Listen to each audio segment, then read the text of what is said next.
Listen up, listen up. Oh, shucks, now they done gave me my time to speak. The game day BOGO deal still lives on. Listen, Paisanos is bringing it big time every Sunday. I said it every Sunday. You can still buy a large pizza and get the second large pizza for free.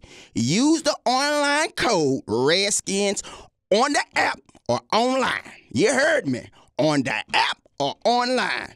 The second pizza of equal or lesser value is free. You heard it from me himself. Lil' beat your ass. What? What the? You hear that? Nothing at all, buddy. Nothing at all. I think I'm losing my mind, man. Let's start the show. I don't know what's going on around here. Coming up on the Santana Moss Show, Santana Moss Jr. is on his way to college. And I'm such a proud poppy. I'm so proud of you, Junior. Thank you. Such a touching moment. By the way, have you noticed the beast of the NFC East is still alive in the playoffs, except one team? And there will be changes. We already know Jay Gruden has kept his job. Who's going to be the guy out? Change gonna come. Speaking of change, it's a different kind, but I made some on Wild Card weekend. Will I make any for the divisional round? We'll pick the games. And you heard them boys, like they said, if you want to come to a school where the coach is going to be dancing in the locker room, come to Death Valley. Clemson is on top. It feels weird to go to Taking L's after that because they are winners. But for Taking L's this week, a BOGO deal. Say what? The Santana Moss Show podcast starts right now, baby. Come on. It's the Santana Moss Show. Number 89, hustle all the time. Travis on the right, hot mic on the left. Every single week, it's a lyrical. Man had the boots on like the chicks rock. Ready to go. Y'all don't mind us. Now we ready to go. Santana Moss Show podcast. We are making fun of Lil Wayne. The halftime performance at the national championship game. What was he thinking? What was he thinking? What was he wearing? What was he saying? Hey, man. Hey, Lil Wayne, man. Leave them drugs alone, man. No, don't leave the drugs alone. Just keep doing what you're doing, but just change your outfits. You want to be high, be high. I need that. I need your lyrics. You need high, Lil Wayne? I need his lyrics to be here. I didn't like his last album, for the record. I didn't either. I got like four songs on my playlist, about 4 or 5 songs. It was lazy. In comparison to the other Carters, it was lazy. Let's be honest. You wait that long for yes. It has to be something that's just going to be like, oh, it was worth the while. Agreed. You know what I mean? But today's rap is so different. If he would have put it out back then when he was supposedly had, you know, came out, maybe it would have been a little bit. I miss mixtape Wayne. That was the Wayne. Like, he had a run, Tana, 4 or 5 years. Mixtape Wayne was the guy. Mixtape Wayne could have made his career off of mixtapes alone. You know what I mean? Yeah, I didn't know back then they was getting paid for those mixtapes like that. Of course. What you think this is? I found out late, man, that, you know, most of the guys make the mixtapes because they can tour off that and they get that tour money by themselves. I didn't know when you have an album out and you tour off your album, then that goes to the record company, right? See, you know, hey, Wayne told you no ceilings. He meant it. I was a late boomer when it came to knowing what the industry was about. You're right. Well, here's the thing. Tana literally just got off the plane. Did you not? Did you not just land and walk in here? Bear with me. I try to make sure my trends are a little up to date, but I just jumped on the plane. As long as I watch what I got on, I'm okay, man. I just came like this, had my hoodie on the whole entire time. You good. This is jet setting Tana right here. This is me, man. This is how I like to do it. Throwing some sweats, throwing a hoodie, and, you know, get there. You just got back from Miami, right? Got back from Miami. I actually had just came back. I should have actually stayed the whole week, but you had to do the show, bro. Yeah, I had to do the show. I had to come back. Make it happen. Do what I had to do. I got a call that my son was finally finna be, you know, starting his first semester at the big school. Let's go. FIU, you know, his first Congratulations, semester Junior. in Way college. to go. And I was ecstatic. I'm sitting home and I'm like, I can't be here and letting him go do that without me. Sure, for sure. I remember my dad taking me, my mom and my dad both taking me. I remember that drive from Carroll City to University of Miami, the talks we had, and just knowing that, hey, this is my chance to start this new journey. And that's all I thought about going down there. Like, this is his time to start his journey. Unfortunately, he didn't get a chance to get enrolled into his dormitory yet because they have a waiting list for that. Right. Which we stay down the street from the school, so it's going to be okay. So it's all good. But he was able to start school today, and I texted him this morning. When I landed here, I knew his class was about to start like 9 o'clock, and I texted him and say, look here, man, just know that your dad is proud of you. I'm happy for you to start this journey. And he replied with, Dad, I'm so excited to start this journey too, for real, for real. So I'm like, yeah, that's my son. He talked just like me. Yeah. But yeah, I'm ecstatic about it, and I know it's going to be something that he can look back on, years later, man, and say, that was the experience of a lifetime. Wow, man. Hey, man, big ups to you, man. You a good dad, man. No, big ups to me. I'm old, man. I got a damn son in college. A bomber class. Shout out to all the fathers out there handling their business, raising their kids, man. Yeah, no Salute doubt. to you all. Yeah. Moms get the credit as they should, but some really dads that are involved in doing their thing deserve some of the credit too. We don't get enough shine. So shout outs to all the fathers out there. All right, so literally as I sip from Lil Beat Your Ass, I'm thinking, how he feeling today? Redskins season's over. It didn't go the way I wanted. My stress levels are down though, right? Yeah, we down. But wrong, Tanner. This is the time of the year when things get very interesting about what's going on in the building. Well, here's the thing. Forget the building. I got stressed because I look at the playoffs and the damn Eagles and the Cowboys are still alive. You got to be kidding me. Half of the NFC East is still in the playoffs, and we sitting here talking about the season it was. I'm drinking from Lil Beat Your Ass. We were 6-3, man. This don't make no damn sense, Tanner. Shouldn't we be pissed off as Redskins fans? You're right. You're absolutely right. I think if you're a Redskin fan, you sit there and you say, what could have come out of this team this year if certain things wouldn't happen. You know what I mean? You got to look at that line of the course that we went down when it comes to losing your starting quarterback. And at the time, he was playing okay. He was playing not even okay football. We was just winning games with him playing, mediocre football. And with all that said and done, our defense was playing at an all-time high. Those guys up front was doing so well. So you look back as a Redskin fan, you say to yourself, we was told that this NFC East was the least. We was called the least. And when I mean least is that everybody else in the NFL didn't care about what was going on over here. Right. We beat each other up. We're not that good. Guess what? We got two teams representing the East in the NFC. And you can easily say that, hey, the Redskins were sitting at 6-3 with two games ahead of all these guys in the East and found themselves, finishing third and not even having a winning season. You can be optimistic about the situation and say, hey, maybe if these things didn't happen to us, we were that close. We see ourselves there. Or you can be the fans that, blew up our timelines last week and say, screw that. Yeah. It's no ifs, ands, or buts. This organization is crap. This organization has to change. We got to blow up everything in-house, and that's the only way we're going to become what we're trying to become. So I look at it on both sides. I say, look, man, hey, we right there. We right there. I do believe a lot of coaches have to be shifting around. Not saying where, on what side, but we already know that one side is not going anywhere. But I do believe we're going to have to make some changes there. And maybe, yes, we might have to make some changes front office too. Who knows? I don't know. I'm not in that seat. But then the other side I said to myself is that you can't live on what ifs. You can't, One of the reasons why I talked about last week about having an identity is that you want to set yourself up for moments and situations where you can be the team that you want to be regardless of what circumstances happen to you. That's why I think so highly of some of the teams I see that consistently play at the level. The New England Patriots, they have an identity. Regardless of who lines up, we're going to play technique sound football. Mm-hmm. Right now, things ain't going so well with Gronk and some of those guys, but they've replaced the guy, and guess what? Play technique sound, We're going to find a way to win. So that's why I speak so highly of just having an identity.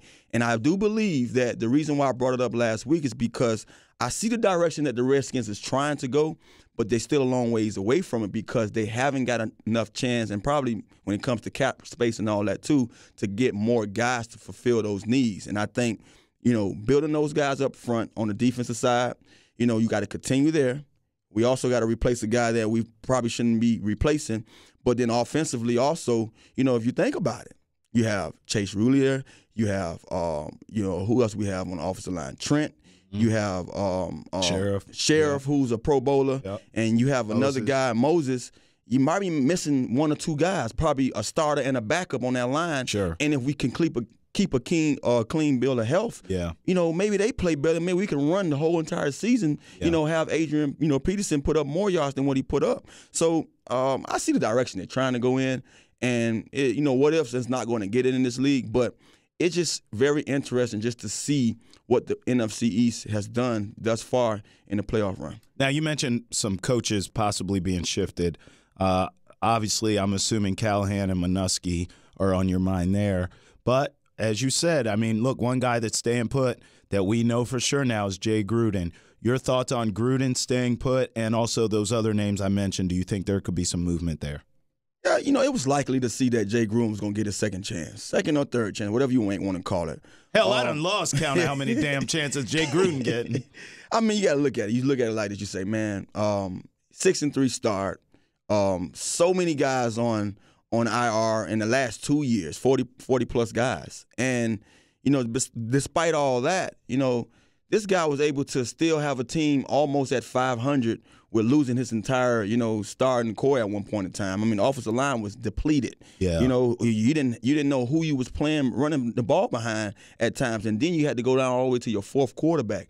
That's hard. You heard things around. You heard rumors and whispers around the league that people thought highly of what he was able to do with all that stuff that went on, with all the turmoil. So I just feel that it was only right that they was going to give him that second chance. Other guys had other things in mind, like, hey, let's separate ourselves now so we can plan for the future. I look at it like this. It's not always that easy. The grass isn't always green on the other side. You're not just going to replace him and bring in somebody else and he's going to immediately get the job done. Right. Because it's still Jay's guys there. He has to know how to run that ship. And so I just knew that Jay would probably get another chance. Got two seasons left on his deal, 10 plus, $10 million plus. He still have room to prove to us because he have the guys intact. If you can bring these guys in and be healthier and also play a little different, offensively, I appreciated them at times, the way they played the game and the way some of the things I saw. Now, when it came down to looking at the quarterback position, I was the guy that was, I understood that, hey, Alex couldn't come in here and be the Alex that you saw a year ago at Kansas City. This terminology a little different, regardless of how old you are, right, regardless of where you're at as a veteran in this game. You still have to get caught up to things and have it to where it's second nature to you. When you're thinking, which he was at times, you get the chance to see the performances like you saw. The one thing I thought that was bright about what Alex displayed, he barely turned the ball over. I think the one game that he had his most turnovers was the game he got injured. So offensively, those guys had things going well. We was winning games and defense was playing high. Now defensively, 2 years in a row, you find yourself, losing it. Yeah. I mean, 1 year was a bunch of Injuries. This year, you probably had your best corner, who I believe was the best corner this year, Dunbar, go down early. He missed the whole entire season. He probably played, 4 games, if that? I think that hurt us a lot. Ioannidis going down late in the season when, he was steady. He was a guy that was leading in sacks at one point in time. Balling. So you got really probably 2 guys. Yep. But I think where we lost it on defense, and that's one of the reasons what we're bringing up those whispers about Minuski not being around, is we changed Swearinger role when we brought in HaHa. Yeah, you called that when it happened, bro. I didn't want to be right. And everyone else saw it the same way around the league. You see different analysts talk about it, speak on it, saying something was different about that back end. Those guys in the back end wasn't playing on the same level. And I think the level was set because Swearinger was able to do the things that he did so well. He can play the deep. He can play it short. He can be in the box. He can blitz. He do so many things. So I think we dropped the ball there. And that's why a lot of that stuff falls in the lap of Minuski. Like, hey, you have to be in a situation. You have to take advantage of every situation and knowing that, hey, regardless of who we bring in, allow him to help what we've been doing already. Don't change. And I'm not saying that I know that that's what happened, but allow things to run as smoothly as they was and implement him accordingly. Say, hey, at the end of the day, I don't need you to do much. do whatever, Monte was doing. Yeah. But play at your level of play. I want to see your caliber, your Pro Bowl caliber of play. And let this wild dog eat, which is with Swearinger. He was eating the whole entire time until Ha got here, and then you saw his demise go. He just disappeared at times. So Manusky's probably going to be the guy that you hear rumors about. Does he stay or does he not? But to me, the reason why I say I find it interesting is because if Manusky leaves, then that makes Swearinger right. That makes him right in saying that, hey, we can't afford to be put in situations that we was put in against Tennessee. See, I'm going to go back to that game. Right now we're in off-season. We can talk about what we want to talk about. I go back to that game because I find it odd for you to allow a backup quarterback to beat you. Blaine Gabbert at that. This ain't Nick Foles. Especially after you got out to Mariota and he was a threat, a dude threat. Put him out of the game. Mariota's the quarterback that if he get in a rhythm with doing things how he does it on ground, in the air, he can dice you up too. Yeah. And we didn't give him a chance to do that in the first half, and then we just was not the same defense in the second half against a quarterback that you should show the same kind of looks to. And that cost a guy like Swearinger his job. Who I thought that was going to be the safety for years to come. And now we find ourselves in a situation where we might lose our D coordinator and still be looking for a safety to replace that void that we lost with Swearinger leaving. Well, look, if we lose a coordinator, in my mind, it's addition by subtraction. Yeah. I would tell Manusky, don't let the doorknob hit you where the good Lord split you. You're out of here. I'm on the phone with Marvin Lewis. I'm on the phone with Greg Williams. Mm-hmm. Would you come back to us? Can we hug and make up? Yeah. I'm getting me a D coordinator in here who's good at what they do, who has an attitude, because, my God, do you have the toys to play with on defense. I need a mastermind in here who can move people around and get us going, because this defense is good enough. You should be right there with the Cowboys. You should be right there with the Eagles right now, in my mind. And then another thing I want to hit on is that we talked last week identity. Mm-hmm. And a lot of fans, man, and I appreciate that from you. Shout outs to everybody who left comments. Who left comments, who chimed in. I think I responded to one or two, but I want to do that. I want to be more, of that guy to, give you my intake after you have a question like you did. And one guy hit it. He's like, what you mean by identity? And what I was saying is that so many teams across the league show you that regardless of who they have up, they're playing with the same kind of energy they played with before. Mm-hmm. Speak for, Baltimore Ravens. Their defense was tenacious the whole entire year. The last time I saw that defense play like that was when Ed Reed and Ray Lewis, and those guys played, and so many other teams, you can look at and say, the Patriots, technique sound. I say they always technique sound, regardless. They never have any stars over there. Tom Brady makes the stars. He makes the guys on offense, and defensively, you find 2 or 3 guys out there that become stars because of what they've been taught and the way they've been groomed. They've been coached up. So we have to find a way that we can do that, and that's one of the things I believe in. So I look at the things that went on with our defense a lot this year. You can't sit back there and play catch football. I saw a lot of guys allowing guys to catch the ball and now wait till he makes a move. You have to come down here and play attack football. I mean, I watched high school, little league, college. That's the way you play football. Last night alone, when you watched the national championship game, both of those teams was flying around on the defense side and making plays because they didn't allow you to, even if you made the play, now you finna feel it. You know what I mean? And that's what I saw a lot last year is that we allow guys to make plays on us. Yeah, they get paid too. They're going to make plays. But now we shipping at the ball. No, make their knees hurt.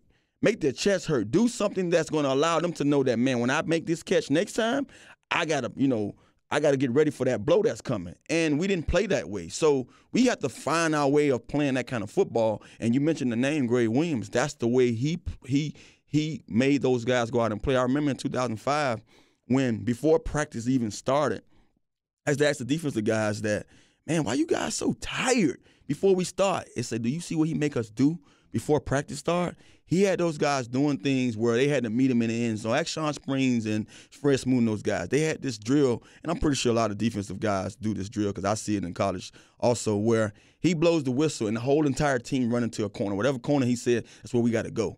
And when you watch us play on Sundays, That's what you saw. You saw them flying around. Wherever that ball went at, the entire team, it was a game tackle. You know, it wasn't just no one guy, two guys sitting here catch football. All right, you caught it. Now make your move, and I'm gonna make my move. No, we flying downhill. If you make me miss, I'm throwing something at you, so you cannot have that much of room or that clear path to make another play. Yeah, I mean, I'll take it, man. And you talk about identity, that's exactly what you're talking about. All right, let's get into the picks then, shall we?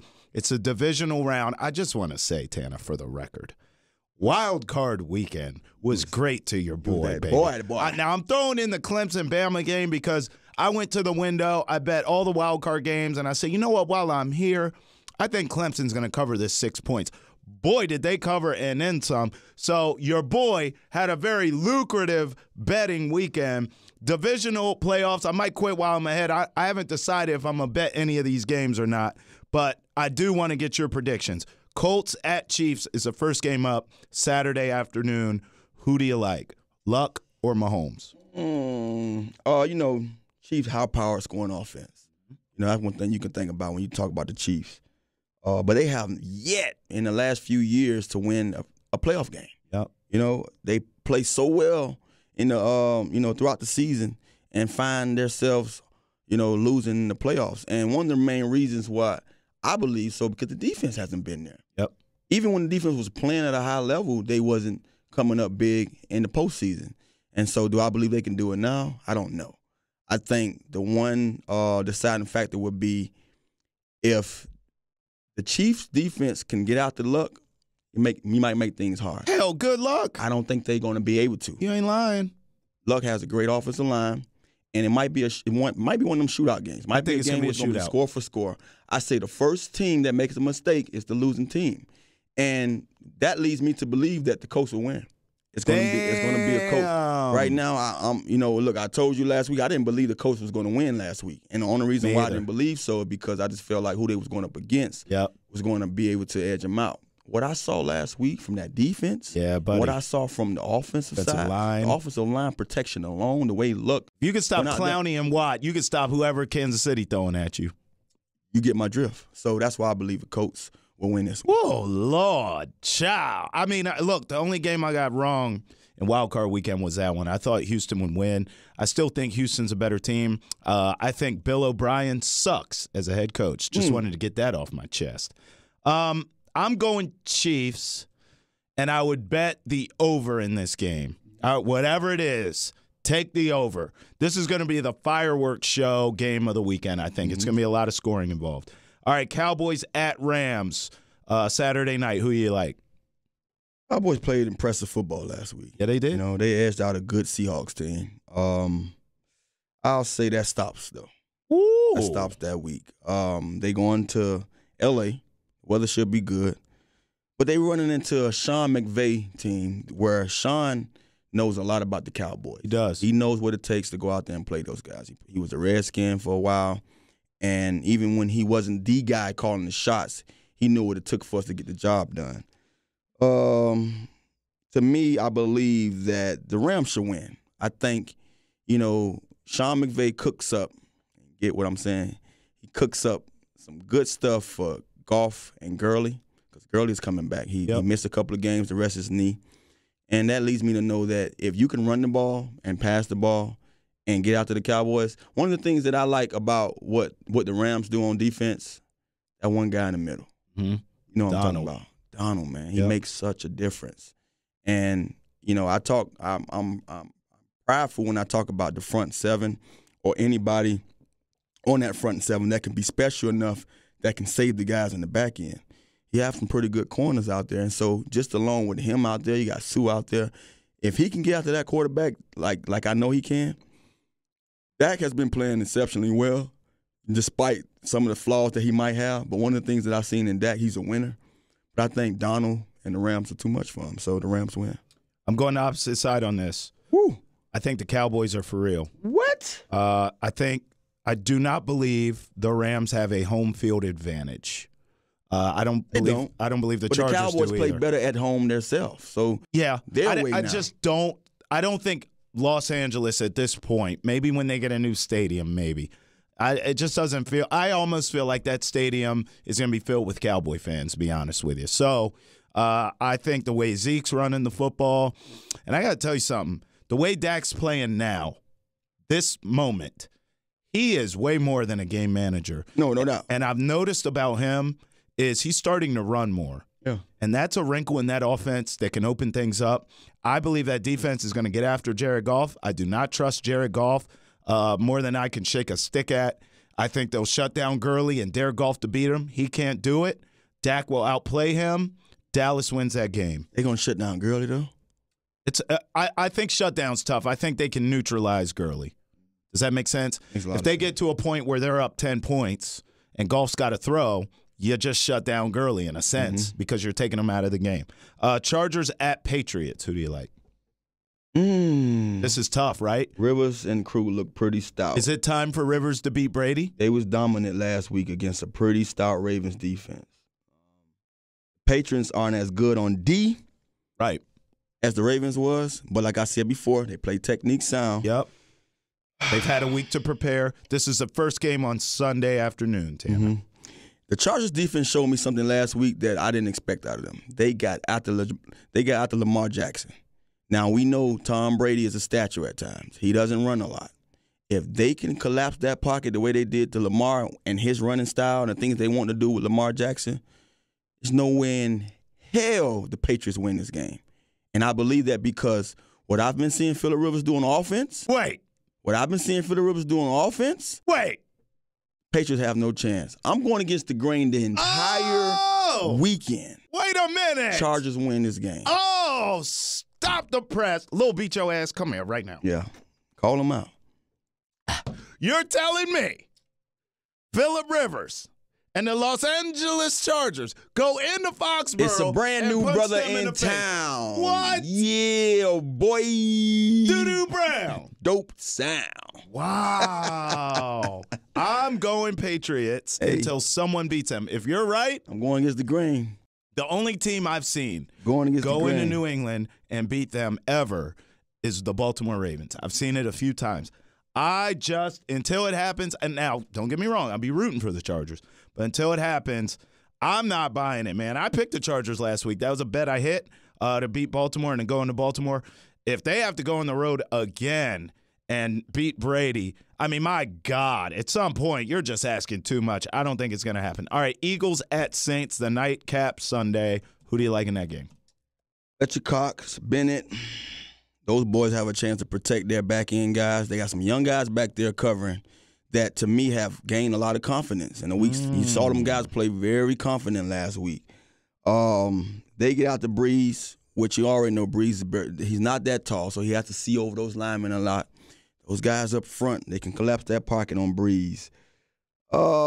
Saints, mediocre defense. I think their pass rushes ranks 20-something, 26 if I'm not mistaken. They back-end guys, they're not that tight either, you know. Breeze, to me, is everything they have going. They ain't a know you. They play pretty well at home. Just told you I was going against the grain. Don't you? I'm going to do it again. Wait a minute! The ski mask boys, you hear me? They going with the steel one and the know you. You hear me? The Eagles are going to beat the Saints. What is happening? You heard Rob, me. are you documenting all this? Ski mask boys. Okay. Just put my ski mask on and show my grill. Well, listen, man. They going up there to steal one. Hey, look, man. It ain't going to happen. I told you, baby. This playoff. It ain't going to happen. That's what's been shown thus far in the playoffs, man. What you think is going to happen is not going to happen. Last week, every team we just assumed that was going to win. You crazy as hell. Out of all those teams, one of those teams won. That was the Eagles. Ski mask boys. Listen, man.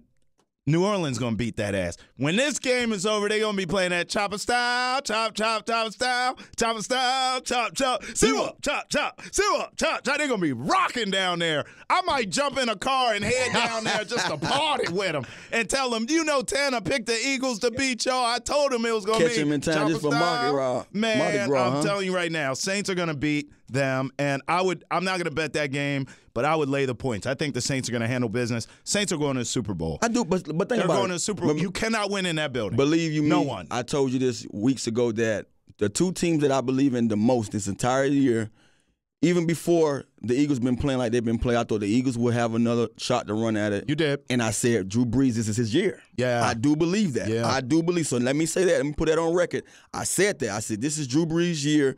It's too much been going right for him. You did say that. But I just believe, man, Foles gold. That boy. He's playing like, man, it's no. Foles threw 2 picks last week and shook that thing like, okay. Ice water. Okay. And that drive, that late drive to go up and win that game, man, that showed that this team has what it takes. So they've been down this road before with him. They won a championship with him. And I kind of believe that they're a better team with him playing other than who they want to be the guy. Yeah, I agree with that. They just ain't beating. Do they want chop style? Chop. I can't look at. I'm going for the Eagles, but I still got to dance He's with you. still rocking. But I do believe that, man. I just think Fletcher Cox, man, what he's shown, Bennett, those guys are playing different up front. You know. Well, hell, better Tito's on it. We didn't see it. That's better Tito's. Let's better Tito's on it. Let's better Tito's. Well, my cricket pin, you see, is already bent for a bet. You see, I can't even straighten it out. Look at that. It's already bent for a bet. So all I gotta do is fold my fingers. Go ahead and give me a We bet. betting the Tito's just straight up. No points, none of that. The Saints win on my end. Eagles win on your end. We're betting the Tito's. Rob, it's documented. All right, let me ask you this. National championship game, you alluded to it earlier. Clemson beat that ass. Yeah. Roll damn Tide my ass. How's that sound? Clemson handled business. Freshman quarterback Trevor Lawrence. Good God almighty, Tana. He's a freshman, man. You know what? I talked about Clemson, and I think me and you both had the same picture. I thought Clemson would win. I really did. I thought Clemson would win. I thought they had what it took.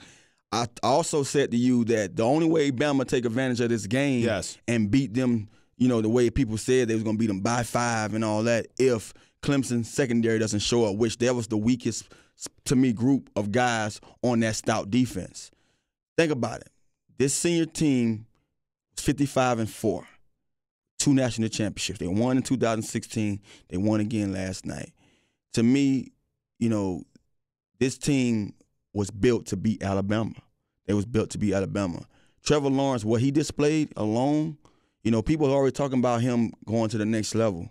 What I saw from him rookie to rookie and Jay Ross, you know, I like the big play Higgins. He was a guy that showed up too also last night. But that kid Ross, man, the way he went out there in this, and he's an Alabama native. Yep. He went out there and caught for 100+ and a touchdown. Higgins had a touchdown.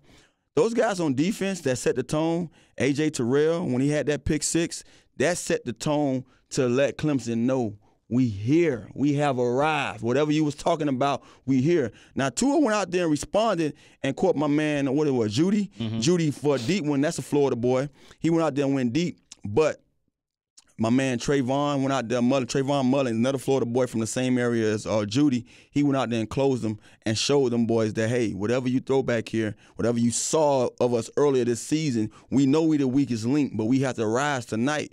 They went out there and played lights out, man. And that what gave me the notion, watching the game before halftime, I said, the way that Clemson defense line is already, you know, put together, even with a missing link, the way they get after the quarterback and the way they're playing, they're responding in the secondary, they're going to win this game.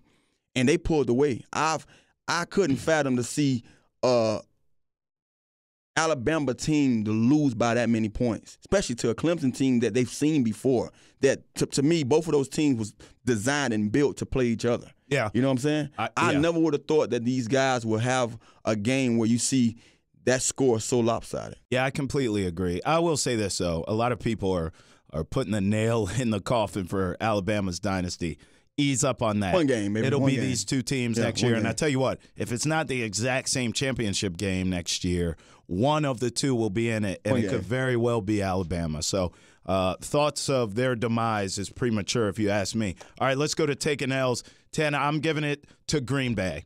Matt LaFleur has been named the head coach. I think that is an awful hire. You had so many other directions you could go in, so many other proven guys, so many guys you could take a flyer on. Maybe a college coach like a Lincoln Riley you think could work or translate in the NFL. Instead, you go to Matt LaFleur. I mean, listen, we know all about that man here, and I want you to speak on it. We know all about that guy here, okay? But I'll tell you right now, he was the offensive – his last job. You're only as good as your last job. Yeah. He was offensive coordinator for the Tennessee Titans. I had 2 or 3 Tennessee Titans on my fantasy team. They didn't get me squat. Let me tell you that right now. Your offense sucked, and you're going to fail in Green Bay. Well, you know, one of the things I can say and I can speak on, and we're going to give them a bonus this week because I have a taking L too. A 2-for-1. How about that? That's a BOGO deal. So that is a BOGO deal. So, you know, what I can say about Matt, you know, one of the things I've seen that's been a trend in this league is that a lot of these head coaches are building up, you know, head coaches. You know, you have guys like Shanahan. When Shanahan came in 2010, you had his son Cal, you had Sean, you had Matt. All these guys was around. And you just knew that with what they was, you know, reiterating to us week in and week out, the way they coached us, that sooner or later they was going to get their shot. Right. Now, Mike Shanahan has done a tremendous job in his career of being a head coach. You know, you name it, from his Denver days to even his days before that when he was in San Fran. I think he was a receiver coach at that point in time when he was with Rice at one time. But the things he have done, you can only see why Cal had got his shot. And to see what Sean McVay has done when the doors opened up for him, it only gives that guy, Matt, a chance to go in and say, hey, you was a part of the same circle of guys. And think about it, you see it all around the league. You see it's politics. So to see what's going on in this league, I take my hat off to Matt. Man, holla at me. You might need a coach or something. Hello. No, it's too cold in Green Bay. Damn that. I'm just playing. But, Matt, look, I do applaud you for your opportunity. Now, the one thing I would say about that opportunity, it's an opportunity. Yeah, of course. And you don't want to fail. Because we see how these guys open those doors and shut those doors real fast on these coaches if they can't do it in 1 year. The one thing he have going for himself is he have a guy like Rodgers that, to me, I pretty much believe runs the team already. He'll be coaching. And, Matt, all you have to do is go out there and get the best of the best. Go get you a pretty good offensive coordinator. Go get you a pretty good defensive coordinator. And get your position coaches lined up. And you should be able to have a good job They'll protect out there. you. They'll protect you, man. You should be able to do your thing. But I do believe that it's an opportunity in a lifetime for Matt, and he deserves it. At the end of the day, he deserves it. Every man deserves the chance to move up on the scale, so I can't knock you for that. Hey, guess what? Them coaches you talking about he going to surround himself with, they will get head coaching jobs somewhere else, and he will be exposed eventually. Now, taking L's part 2.0. You know what? We just talked about this team. Alabama took it. Got it taken to them by Clemson. Yeah. And guess who fault it is? Who? Drake's. I had to pull my phone out for this one.